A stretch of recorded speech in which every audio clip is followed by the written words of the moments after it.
मौसल पर्व महाभारत का 16वां पर्व है जो युद्ध के बाद के घटनाक्रम, कृष्ण लीला के समापन, द्वारका के विनाश और पांडवों के अंतिम अध्याय का भावपूर्ण चित्रण करता है। यह पर्व महाभारत के अंत की ओर बढ़ता हुआ वह हिस्सा है जहां मानव जीवन, धर्म, कर्म, समय और नियति की सच्चाइयां अपने पूर्ण रूप में दिखाई देती हैं।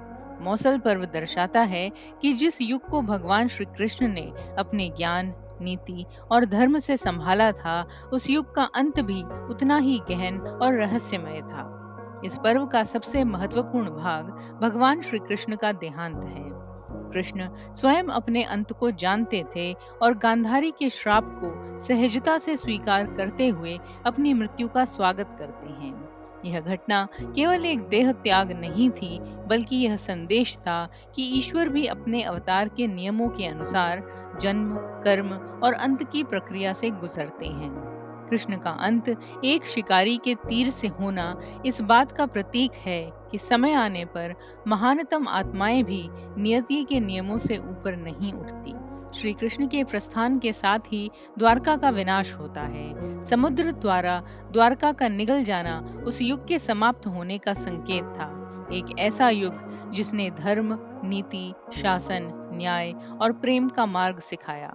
द्वारका का डूबना यह दर्शाता है कि समय के प्रवाह में सबसे महान और समृद्ध नगर भी क्षणभंगुर है और संसार का प्रत्येक निर्मित रूप एक दिन लय को प्राप्त होता है।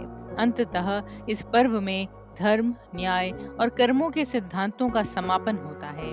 कृष्ण के उपदेश, पांडवों का जीवन, युधिष्ठिर की धर्मनिष्ठा सब मिलकर ये बताते हैं कि धर्म ही मनुष्य का सबसे बड़ा आधार है और सत्य तथा कर्तव्य के मार्ग पर चलने वाला व्यक्ति ही अंतिम मुक्ति को प्राप्त करता है। मौसल पर्व पूरे महाभारत का दार्शनिक निष्कर्ष है जो यह सिखाता है कि जीवन का अंतिम लक्ष्य धर्म, सत्य और आत्म कल्याण की दिशा में आगे बढ़ना है। मौसल पर्व की मुख्य शिक्षाएं मानव जीवन, धर्म, समय और प्रकृति के गहन सत्य को उजागर करती हैं। इस पर्व में सबसे पहले धर्म के पालन की शिक्षा सामने आती है। भगवान श्री कृष्ण अपने अंतिम समय में भी धर्म, सत्य और कर्तव्य के सिद्धांतों का पालन करते हैं।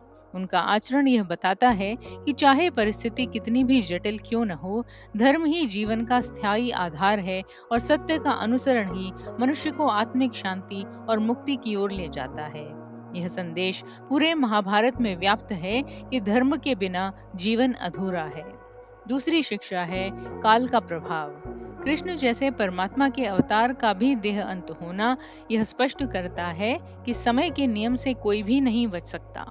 संसार में जो भी जन्म लेता है उसे काल के प्रवाह में अपने नियत समय पर अंत को प्राप्त होना ही होता है। यह घटना मनुष्य को विनम्र बनाती है और उसे यह समझने में सहायता करती है कि अहंकार या शक्ति किसी को काल से नहीं बचा सकती। तीसरी शिक्षा धार्मिक आस्थाओं और कर्मों से जुड़ी है। पांडवों का स्वर्गारोहण इस बात का प्रतीक है कि सच्ची श्रद्धा, कर्मनिष्ठा और धर्म के पालन से ही मनुष्य आध्यात्मिक श्रेष्ठता को प्राप्त कर सकता है। पांडवों ने जीवन भर धर्म, सत्य और न्याय के मार्ग पर चलकर अपने कर्मों को शुद्ध रखा और अंत में उन्हें स्वर्ग की प्राप्ति हुई। यह दर्शाता है कि आध्यात्मिक उन्नति का मार्ग केवल कर्म और आस्था के माध्यम से ही संभव है। अंतिम शिक्षा है प्रकृति और जीवन की नश्वरता। द्वारका का विनाश यह बताता है कि संसार में कोई भी वस्तु स्थायी नहीं है। चाहे नगर कितना भी समृद्ध और उन्नत क्यों न हो, प्रकृति के नियम के आगे सबको एक दिन लय होना ही है।